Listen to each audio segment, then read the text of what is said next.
Bebeğe bakamıyor bile. Görmese de kalp atışının sesini duyacak.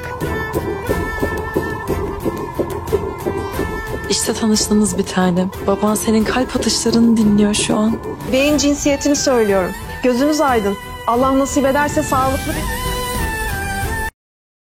Dizimizin yeni bölümünde neler olacak? Tüm sorular ve merak edilenler analiz videomda olacak.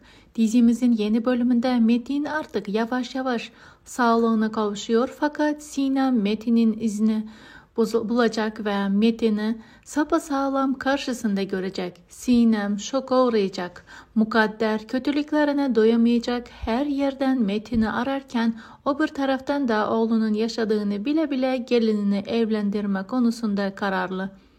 Aslında Mukadder Sinem'e sadece ceza vermek istiyor. Öte yandaysa Gülsüm fena halde Beren'in tuzağına düşecek. Beren alttan Gülsüm'ü kendi tarafına çekecek ve Gülsüm rahatlıkla konuşmayı başaracak.